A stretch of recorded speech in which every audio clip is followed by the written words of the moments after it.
যাদের যাদের এসআইআরে ফাইনাল লিস্টের নাম আসেনি বা নাম ডিলিটেড হয়ে গেছে, তারা দুটো অপশানে তাদের নাম নথিভুক্ত করার জন্য প্রসেস চালু করতে পারেন। একটা হচ্ছে নতুনভাবে ফর্ম 6 সাবমিট করতে পারেন, অথবা এটা অ্যাপিল করতে পারেন। দুটো কীভাবে করতে হয় তার একটা সংক্ষিপ্ত ভিডিও আমি এখানে শেয়ার করছি সবার সুবিধার্থে। প্রথমে যেটা করবেন সেটা হচ্ছে আপনাদের ফোনে ইসিআই নেট এই অ্যাপটা গুগল প্লে স্টোর থেকে ডাউনলোড করবেন। ডাউনলোড করার পর ওটাতে ক্লিক করবেন।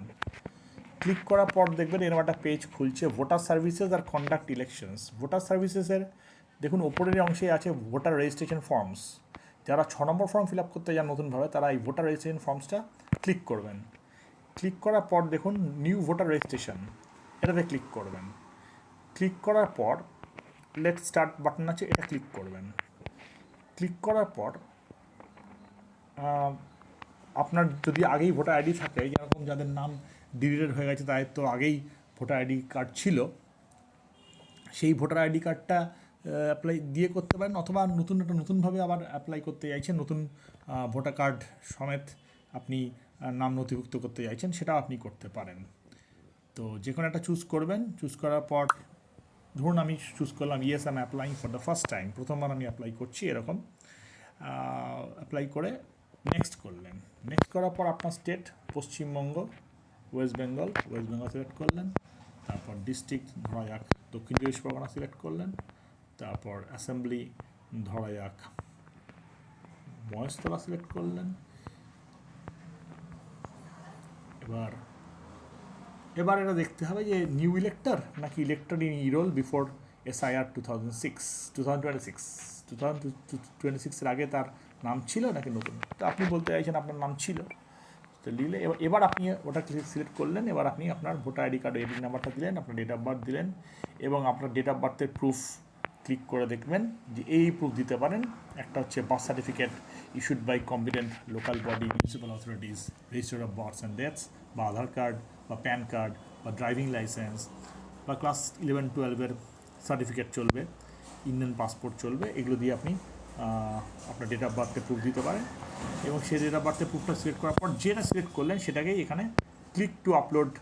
ধরুন আমি সিলেক্ট করলাম, সাপোজ বলছি পাসপোর্ট, তাহলে এখানে আমরা পাসপোর্ট সিলেক্ট করলাম। করার পর এবার ওই পাসপোর্টের যে ডকুমেন্ট, সেই ডকুমেন্টটা এখানে একটা ছবি তুলে রাখবেন। ছবিটা বা একটা জেরক্স করে নেবেন, পাসপোর্টের ফ্রন্ট পেজ যেখানে আপনার নাম আছে সেটা জেরক্স করে নিলেন। জেরক্সের মধ্যে আপনি তলায় সই করলেন, সেলফ অ্যাটেস্টেড করলেন, করে এটা ক্লিক করবেন। ক্লিক করে গ্যালারি থেকে ওই ছবিটা তুলে নেবেন।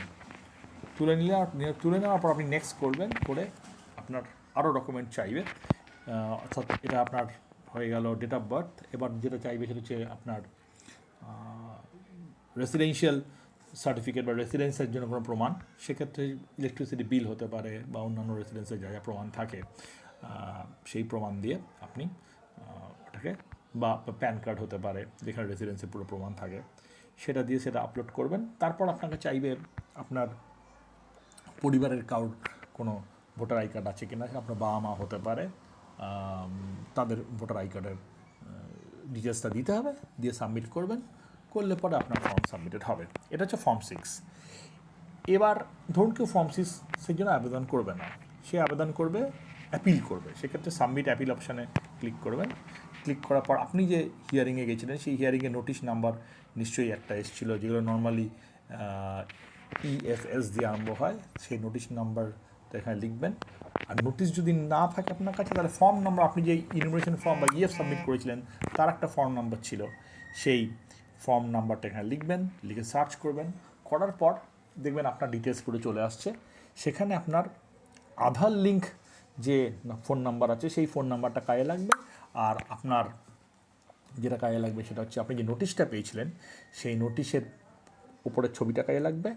আর আপনি যে যুক্তিতে বা যে তথ্যের ভিত্তিতে বা যে ডকুমেন্টের ভিত্তিতে আপনি অ্যাপিল করছেন যে আপনার নামটা ফাইনাল লিস্টে দেওয়া হোক, সেই ডকুমেন্টের ছবিটা লাগবে।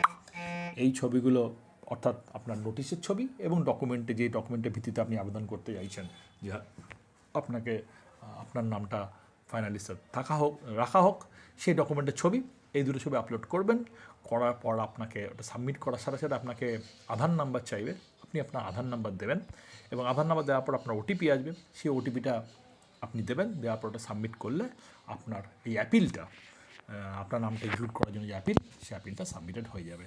এই হচ্ছে মোটামুটি পদ্ধতি। আশা করি আপনারা বুঝতে পেরেছেন এবং কাজটা করতে পারবেন।